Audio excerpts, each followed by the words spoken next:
السلام علیکم ورحمۃ اللہ وبرکاتہ۔ میں آپ کا بھائی ابو طلحہ ضحاک آپ سب کا میں استقبال کرتا ہوں۔ ناظرین، آج ہمارے ساتھ ایک دنیا کی کافی مشہور شخصیت شیخ توصیف الرحمن الراشدی ہمارے ساتھ موجود ہے، جو کوئی تعارف کے محتاج نہیں ہے، اور ماشاءاللہ آپ سب جانتے ہیں شیخ توصیف الرحمن کی ویڈیوز، اور ماشاءاللہ آپ کی جو خدمت رہی ہے توحید کو پھیلانے میں، سنتوں کو پھیلانے میں اور بدعات کا خاتمہ کرنے میں، الحمدللہ آپ کی جو خدمت رہی ہے، تو آپ کوئی تعارف کے محتاج نہیں ہیں۔ اور ماشاءاللہ شیخ ابھی یہاں ایسٹرن پروونس میں آئے ہوئے ہیں، تو ہم نے سوچا کہ اس موقع کو غنیمت جانتے ہوئے، اور یہ ہماری خوش قسمتی ہے کہ شیخ ہمارے ساتھ موجود ہے، اس موقع کو غنیمت جانتے ہوئے میں شیخ سے جو یعنی کہ اس وقت کا جو سلگتا ہوا موضوع ہے داعش اور ISIS کے تعلق سے، میں شیخ سے سوال کرنا چاہوں گا۔ شیخ، ہمارے ناظرین جو فی الوقت آپ کو دیکھ رہے ہیں فیس بک پر، ان سب کے ذہن میں بھی یہ سوال ہے اور ہمارے ذہن میں بھی یہ سوال ہے کہ یہ جو داعش اور ISIS ہے، اور خاص طور پر آج کا جو میڈیا ہے، میڈیا جب بھی اسلام کا نام آتا ہے تو ISIS اور داعش سے اس کو جوڑ دیتے ہیں، اور خاص طور پر اہل حدیث، وہابی، سلفی جب یہ الفاظ استعمال کیے جاتے ہیں تو غیر مسلم مسلمان بھی جو ہے اس کو کہتے ہیں کہ ان کا تعلق اہل حدیث، سلفی اور وہابیوں کا تعلق داعش اور ISIS سے ہے۔ چونکہ آپ ماشاءاللہ دینی علم بھی رکھتے ہیں اور دنیا کی خبروں پر بھی آپ کی نظر رہتی ہے، تو ہم آپ سے جاننا چاہیں گے کہ اس کے بارے میں آپ کیا کہیں گے؟ ان الحمد للہ نحمده ونصلی علی رسولہ الکریم، اما بعد۔ اس میں کوئی شک نہیں کہ دین اسلام اللہ مالک کا بھیجا ہوا آخری دین ہے، جو قیامت کی دیواروں تک انسانیت کی ہدایت کے لیے چمکتا ہوا مینارہ نور ہے۔ اور یہ اسلام پیار اور محبت کا دین ہے۔ خوارج کا جو گروہ جس کا رشتہ آج اسلام سے جوڑا جا رہا ہے، یہ سازش ہے اسلام دشمن قوتوں کی، اسلام کو بدنام کرنے کے لیے۔ اور خوارج کے بارے میں رسول اللہ صلی اللہ علیہ وسلم کی واضح ترین احادیث ہیں۔ یہ اسلام سے ایسے نکل جائیں گے جیسے تیر شکار سے نکل جاتا ہے۔ تو داعش ایک خارجی گروہ ہے جس کے بارے میں علماء بارہا بیان دے چکے ہیں، ڈرا چکے ہیں، بتا چکے ہیں۔ ان کے اعمال، ان کے افعال، ان کا اسلام سے تعلق نہیں ہے، بلکہ ان کا تعلق خوارج کے گروہ سے ہے۔ اسلام کسی کا ناجائز خون بہانے کا درس نہیں دیتا، بلکہ اسلام پیار و محبت کا دین ہے۔ لا اکراہ فی الدین، دین کے اندر زبردستی نہیں ہے۔ آپ کو اجازت ہے کہ آپ اسلام کی تبلیغ کریں، لوگوں کو دعوت دیں، لیکن آپ کو یہ اجازت اسلام نہیں دیتا کہ آپ کسی کو زبردستی پکڑیں اور آپ کی بات نہ مانیں تو آپ ان کو جلا دیں، آپ ان کو قتل کر دیں، آپ ان کا خون بہائیں، آپ ان کے گھروں پہ حملے کریں، آپ ان کی عبادت گاہوں پہ حملے کریں یا ان کے فحاشی کے مرکز پہ حملے کریں۔ یہ ایک سازش کے تحت اسلام کو بدنام کیا جا رہا ہے۔ چونکہ اہل الحدیث، اہل السنہ والجماعہ، جن کو آپ سلفی کہہ لیں، اثری کہہ لیں، اہل الحدیث کہہ لیں، اہل السنہ کہہ لیں، یہ سب مترادف نام ہیں، چونکہ وہ اسلام کی سب سے کمپلیٹ صورت ہے۔ مکمل اسلام دیکھنا ہے تو آپ کو اہل السنہ والجماعہ، اہل الحدیث کی طرف دیکھنا ہوگا۔ ہم صرف اسی خالص دین پر ہیں جو رسول اللہ صلی اللہ علیہ وسلم ہمیں دے کر گئے، ایک اللہ کی کتاب اور ایک رسول اللہ صلی اللہ علیہ وسلم کی سنت، ہم اس کو حرف آخر مانتے ہیں۔ تو اہل الحدیث کو بدنام کرنے کے لیے ان لوگوں کو پیدا کیا گیا ہے جو اسلام کی تصویر کو، اسلام کی سفید چادر کو داغدار کر رہے ہیں۔ سلفیت کا اس سے تعلق نہیں ہے، اہل الحدیث کا اس سے تعلق نہیں ہے، جس کو آپ گالی دیتے ہوئے وہابی کہتے ہیں۔ وہابی ہمارا کوئی نام نہیں ہے، ہم اللہ اور اس کے رسول کے ماننے والے اہل السنہ والجماعہ ہیں، اہل الحدیث ہیں۔ لیکن اگر آپ وہابی کہیں بھی تو ہم اس کی تعویل کرتے ہیں کہ وہاب اللہ کا نام ہے اور ہم اللہ کو ماننے والے وہابی ہیں۔ آپ کے اس نام دینے پر ہم اس کو قبول کرتے ہیں، وگرنہ یہ ہمارا ناموں میں سے نام نہیں ہے۔ ہمارا نام اہل السنہ والجماعہ ہے، اہل الحدیث ہے، آپ ہمیں اثری کہہ لیں، سلفی کہہ لیں۔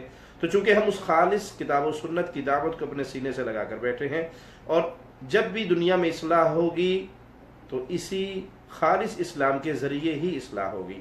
تو اس کو بدنام کرنے کے لیے ایسے گروہوں کو پیدا کیا جاتا ہے، ایسے پارٹیز اٹھائی جاتی ہیں جو اسلام کی سفید چادر کو داغدار کریں۔ اسلام کسی کا خون بہانے کی اجازت نہیں دیتا، کسی پہ ظلم کی اجازت نہیں دیتا۔ اسلام تو جانوروں تک کو ظلم اور ستم کرنے سے مسلمانوں کو منع کرتا ہے کہ تم جانوروں پر بھی ظلم نہ کرو۔ پیارے نبی صلی اللہ علیہ وسلم راستے سے دیکھتے ہیں گزرتے ہوئے کہ چیونٹیوں کا ایک گھر ہے جس کو کسی نے جلا دیا، تو اللہ کے حبیب علیہ الصلوۃ والسلام نے لعنت کی اس شخص پہ جس نے یہ کام کیا۔ جس دین کے اندر چیونٹیوں کو جلانا جائز نہ ہو، وہاں اپنے دشمنوں کو جلانا اور اپنے مخالفین کو جلانا، ان کو پانی میں ڈبونا، ان کو ٹینکوں کے نیچے کچلنا، یہ کون سا دین ہے؟ یہ دین کو بدنام کرنے کا ایک طریقہ ہے۔ آپ کفار کو اسلام کا پیغام دے سکتے ہیں، کفار کو اسلام کی دعوت دے سکتے ہیں، نان مسلمز تک آپ جائیں، اسلام کا پیغام دیں جو رسول اللہ صلی اللہ علیہ وسلم کا تعلیم و تربیت اور طریقہ ہے، آپ وہ اختیار کریں۔ لیکن آپ ان کے گھروں میں جا کے، ان کے بازاروں میں جا کے، یا ان کی بے حیائی کے مرکز بھی صحیح، وہ نان مسلم ہیں، ان کو سب سے پہلے تو اللہ کا تعارف کروانا ہے، آخرت کی فکر کروانی ہے، اور آپ ان اڈوں پہ جا کر بم دھماکے کریں تو آپ اسلام کی خدمت نہیں کر رہے، بلکہ ایک سازش کے تحت آپ جانتے بوجھتے استعمال ہو رہے ہیں اسلام کو بدنام کرنے کے لیے۔ تو ان گروہوں سے نہ اہل الحدیث کا کوئی تعلق ہے، نہ اہل السنہ والجماعہ کا کوئی تعلق ہے، نہ سلفیوں کا کوئی تعلق ہے، بلکہ یہ خوارج کا گروہ ہے جن کو اسپیشل پیدا کیا جاتا ہے، جن کو پروان چڑھایا جاتا ہے اسلام کو بدنام کرنے کے لیے۔ اور یہ کوئی پہلی کڑی نہیں ہے، اس سے پہلے اس طرح کے بے شمار گروہ آ چکے ہیں۔ اسلام عوام اور حکمران کے درمیان حقوق بانٹتا ہے۔ کچھ کام ایسے ہیں جو اللہ نے عوام کے ذمہ لگائے ہیں، کچھ کام ایسے ہیں جو اللہ نے مسلمان حاکم کے ذمہ لگائے ہیں۔ تو یہاں یہ یاد رکھیے، مسلمان حاکم کے ذمہ حدود کا قیام ہے۔ اسلام کے جتنے ایسے معاملات ہیں جس کا تعلق حدود سے ہے، وہ جہاد کا معاملہ ہو یا کسی پہ سزا، کسی کے اوپر حد قائم کرنے کا معاملہ ہو، وہ زانی کا سزا دینے والا معاملہ ہو، وہ حاکم وقت کا کام ہے۔ فساد وہاں سے چلا جہاں سے لوگوں نے تنظیمیں بنا کر، گروہ بنا کر ان امور کو اپنے ہاتھ میں لینا شروع کر دیا جو ریاست کا کام تھا، عوام الناس کا کام نہیں تھا۔ اور پھر اس کے بعد وہ شرط جو تمام محدثین نے بیان کی بنیادی جہاد کی، کہ امام کا وجود اور امام کا جھنڈا وہ شرط ہے، امام الامام الجنہ وہ ڈھال ہوا کرتا ہے، اور اس کے پیچھے سے یہ سارا معاملہ چلتا ہے۔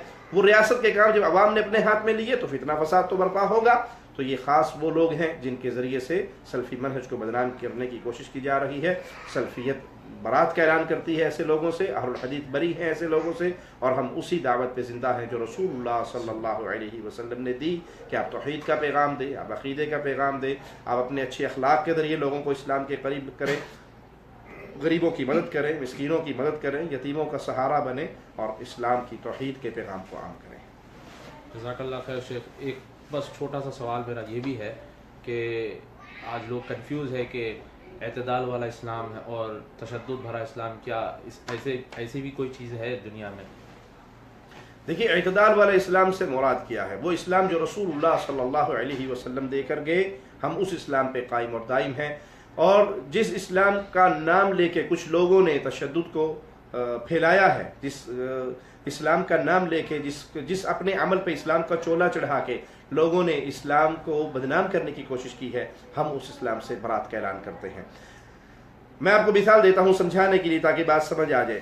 ایران کے اندر انقلاب آیا، خمینی انقلاب لے کر آیا، اور اس کو اسلام کا نام دے دیا گیا، اور اس انقلاب کے پیچھے وہ اسلام کا انقلاب نہیں تھا بلکہ وہ فارسیت کا انقلاب تھا، فارسی قوتوں کا انقلاب تھا جو اسلام دشمن ہے، لیکن اسلام کو بدنام کرنے کے لیے وہاں اس کا تعلق اسلام سے جوڑ دیا گیا۔ تو وہ جو فتنہ و فساد ایران سے اٹھا خمینی انقلاب کے ذریعے، جس میں خمینی نے کھل کے، اور اس کے ماننے والوں نے، اس کے آباء و اجداد نے بھی، اور اس کے بعد کے اس کی اولاد نے بھی کھل کے یہ اعلان کیا کہ ہم سب سے پہلے مکہ کو فتح کریں گے، ہم مدینہ کو فتح کریں گے، ہم اہل سنت کے ساتھ قتال کریں گے، یہود و نصارہ سے پہلے ان کو قتل کریں گے۔ تو یہ وہ دین ہے جس کو اسلام کے نام پہ پیش کیا جا رہا ہے، اور جو جارحیت کا دین ہے، جو فتنہ و فساد کا دین ہے، اس کا اسلام سے کوئی تعلق نہیں۔ اعتدال والا اسلام، اس سے مراد کیا ہے کہ ہم توحید کی دعوت دیتے ہیں، ہم اتباع رسالت کی دعوت دیتے ہیں، ہم قرآن و حدیث کو پھیلانے کی اور اس پہ عمل کرنے کی دعوت دیتے ہیں۔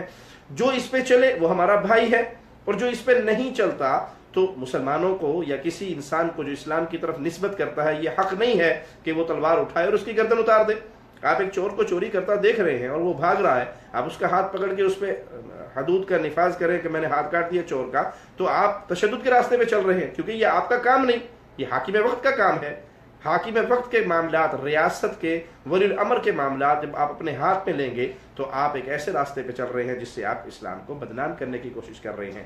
اعتدال کا اسلام، توحید کی دعوت، نبی کریم صلی اللہ علیہ وسلم کی اتباع کی دعوت، مسلمان حاکم کی فرما برداری کی دعوت ہے، اس پہ ہم زندہ ہیں۔ تو اس سے یہ مراد نہیں ہے کہ اسلام کو ایک نیا ماڈل پیش کیا جا رہا ہے جس کے اندر حلال و حرام کے فیصلے دوبارہ ہونے والے۔ اسلام وہی ہے جو رسول اللہ صلی اللہ علیہ وسلم نے دیا۔ ہاں، جن لوگوں نے اس کی شکل کو بگاڑنے کی کوشش کی، ہم اس کوشش کو ناکام کرنے کے لیے کہتے ہیں کہ ہم اس دین پر ہیں جو رسول اللہ صلی اللہ علیہ وسلم نے دیا۔ اللہ ہمیں اس پہ قائم رکھے اور اسی پہ ہمیں موت دے۔ جزاک اللہ خیر شیخ، اللہ آپ کی عمر میں برکت دے، آپ کے علم میں برکت دے، اور اللہ تعالیٰ آپ کو شریر لوگوں کے شر سے اور حاسد لوگوں کے حسد سے اللہ آپ کو محفوظ رکھے۔ ناظرین، ہمارے شیخ توصیف الرحمان الراشدی کے لیے آپ لوگ بھی دعا کریں کہ شیخ کی عمر میں اللہ برکت دے اور اللہ شیخ کو ہر شر سے محفوظ رکھے۔ اگر آپ کو یہ ویڈیو پسند آیا ہے تو فیس بک پر آپ اس کو شیئر کریے اور واٹس ایپ پر بھی اس کو آپ شیئر کریے، اور اس پیغام کو اور یہ میسج کو آپ دور دور تک لوگوں تک پہنچائیے، اور بالخصوص وہ میڈیا ہاؤسز جو یہ غلط فہمی پھیلا رہے ہیں کہ اسلام کا تعلق داعش سے، ISIS سے ہے، اور اہل حدیث وہابی سلفیوں کا تعلق جو ہے ISIS اور داعش سے ہے، یہ غلط فہمی کو بھی آپ دور کریے۔ انشاءاللہ اللہ آپ کو جنت میں اعلیٰ سے اعلیٰ مقام عطا فرمائے۔ السلام علیکم ورحمۃ اللہ وبرکاتہ۔